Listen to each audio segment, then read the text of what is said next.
Сәлем достар, бүгін сіздермен бірге осындай қытырлақ вафлиді вафельницаның көмегінсіз қарапайым табада жасайтын боламыз. Видеоны міндетті түрде соңына дейін қараңыз, жасалу жолы өте оңай.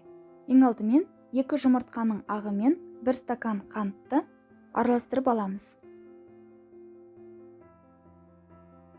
Жұмыртқаның ағын қантпен бірге араластырғанда бізде осындай аппақ масса пайда болады. Жарты стакан бөлме температурасындағы ертілген сармайды құйып, жақсылап араластырамыз. 2 стакан ұнды електен өткізіп саламыз.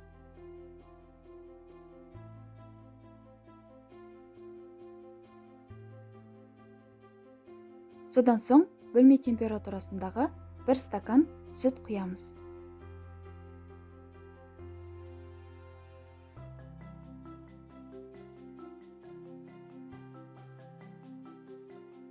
Біздің қамырымыз осындай сұйықтықта болуы керек.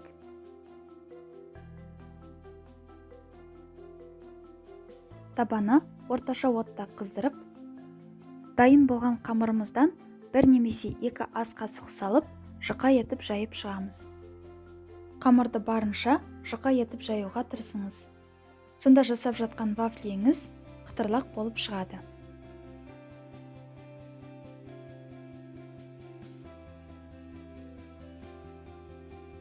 Табадағы қамырдың беті кішкене қатая бастағанда, келесі бетіне аударып, оны да жақсылап пісіріп аламыз. Вафлидің 2 жағы да піскен соң, оны тарелкаға салып, бірден орау керек. Мен балмұздақ салуға арнайы жасап жатырмын. Сіз өз қалауыңыз бойынша басқа да формаға келтіріп жасасаңыз болады.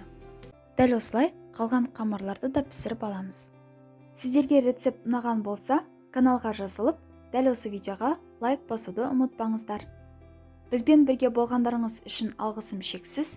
Келесі кездескенше.